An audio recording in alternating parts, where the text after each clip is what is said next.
Hey there, welcome back to part 2 of our Faith Over Fear series. Whether you're starting your morning with us, catching your breath in the middle of a busy day, or ending your night with a little peace, I'm so grateful you've made this part of your journey. And if you're jumping in for the first time, no worries. This moment still matters. We're building something lasting together, a faith that doesn't just survive fear but stands taller in the face of it. Now, today's first message is simple, but it's something we all need to hear. Don't make a final decision in a temporary season. Pain has a way of convincing you that it's forever. It fogs your perspective. It whispers lies like this is how it's always going to feel, or nothing will ever change. And if you believe that long enough, you start building conclusions in the middle of a storm. You start labeling your life based on a moment that was never meant to define you. But here's the truth, some seasons are just that, seasons. They're not the whole story, they're just a chapter. It's like walking into a room mid-renovation. The walls are torn open, dust is in the air, wires are hanging loose and debris covers the floor. And if you judge the house based only on that moment, you'd assume it was ruined. But it's not, it's just in progress. The chaos isn't destruction. It's transformation. What looks like a mess is often the very space where something new is being built. That's exactly what Paul was getting at in Philippians 1:6 when he wrote, "I am certain that God, who began the good work within you, will continue his work until it is finally finished." That's not just poetry, it's a promise, a guarantee that the God who started something in you will not leave you halfway. The dust in your life? That's not failure, that's formation. God doesn't abandon his work, especially not when it's you. But here's where many of us get stuck. In the middle of that construction zone, confused, hurting, afraid, we make decisions with long-term consequences. We quit relationships God meant to heal. We let go of dreams that weren't done breathing. We shut the door on a future just because the hallway we're in right now feels dark. We treat pain like it's the end, when really, it's just part of the process. Grief is real, heartbreak is real, the temptation to quit is loud and convincing. But friend, this moment doesn't have to define you. Just because the chapter hurts doesn't mean the book is over. Don't throw out the journey because 1 mile was harder than you expected. Don't build your identity around a wound that was only meant to heal. And don't assume this season is permanent just because it feels unbearable. Wait. Breathe. Take one more step, as the pain that feels permanent today might just be preparing you for purpose tomorrow.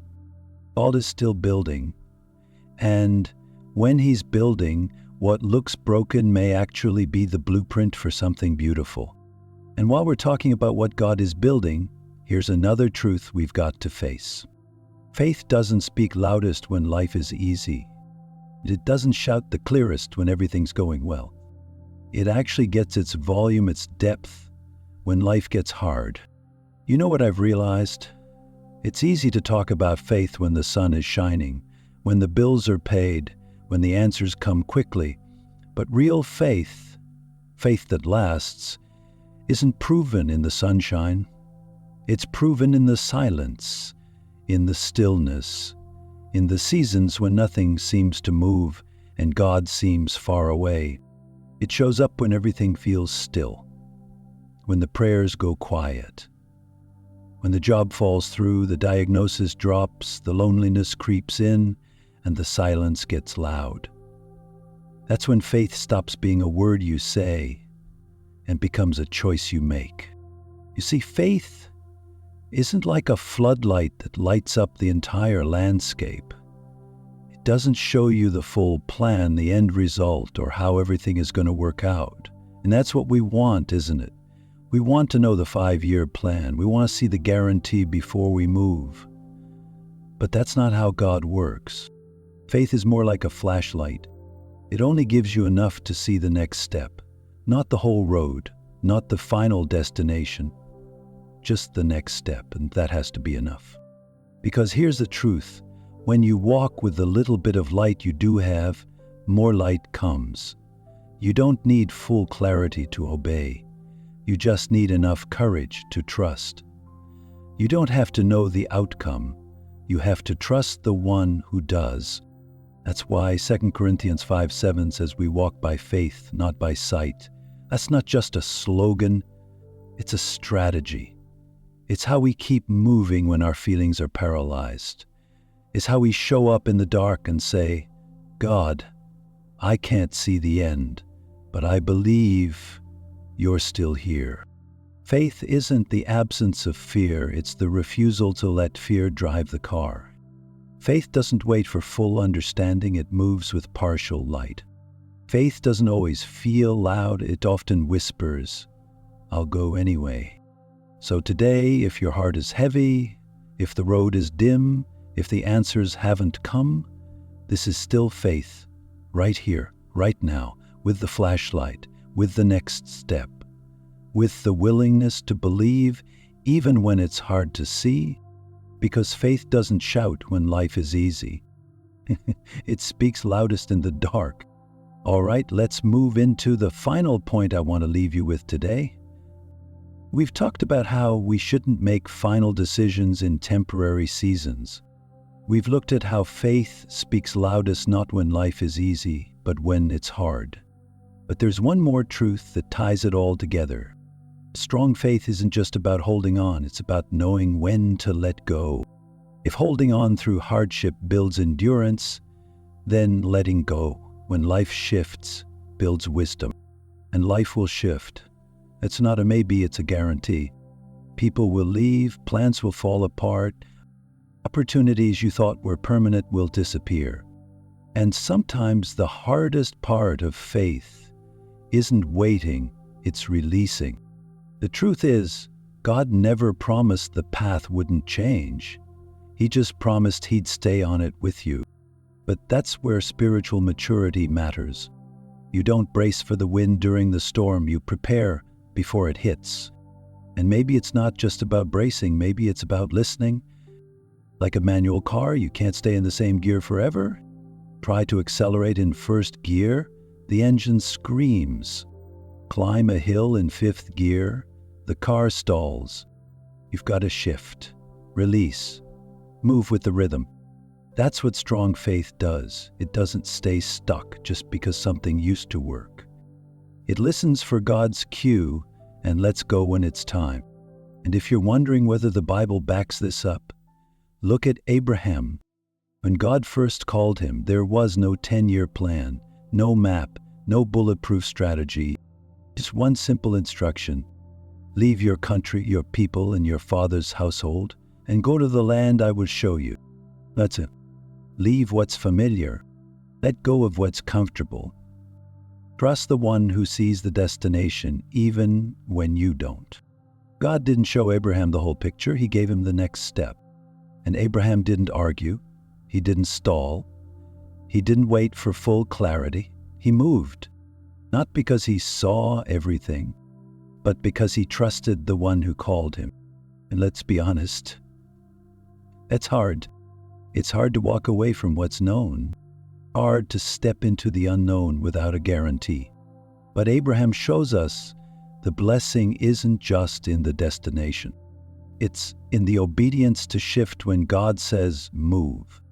So when the job ends, when the relationship changes, when your 5-year plan gets flipped upside down, don't let the change shake your faith. Let it prove how anchored it really was. Because strong faith doesn't mean everything stays the same. It means you don't have to stay the same. You're not rigid. You're not frozen in who you were 5 years ago. You're learning how to release what was so your hands are free to receive what's next.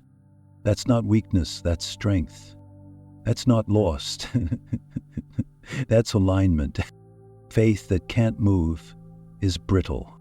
But faith that learns how to shift, that's the kind that endures. That's the kind of faith that doesn't just survive storms. It drives through them and comes out stronger on the other side. Strengthening your faith doesn't always look like shouting from the mountaintop. Sometimes it looks like waiting in the dust. So, like we talked about today, don't make permanent decisions in temporary seasons. What feels like destruction may actually be divine construction. Then, when life gets hard and God feels silent, remember, faith isn't proven by ease, it's proven by endurance. And finally, if you want to keep growing, you've got to stay flexible. Strong faith isn't stuck faith. It shifts, it pivots, it digs deeper roots when life starts to move. This is where faith is formed, in the waiting, in the wrestling, in the winds of change. So what do you do now? Start by reflecting on what season you're in. Are you in the middle of something painful? Don't rush it. Wait on God. Are you feeling weary and unheard? Stay with Him. That's where your faith speaks loudest. Are you facing unexpected change? Instead of clinging to what was, ask God what He's preparing you for. And above all, don't stop walking. Don't stop trusting. Don't stop hoping, because the same God who brought you this far is the one who's still building you. He hasn't finished, and if He's not finished, neither are you. Keep going. He's not just strengthening your faith, He's strengthening you. And no matter where you are, remember this: God has a plan for you. So, thank you for spending time with us today. I hope this encouraged you, and I invite you to come back tomorrow for the final message in our Faith Over Fear series. It's one you won't want to miss.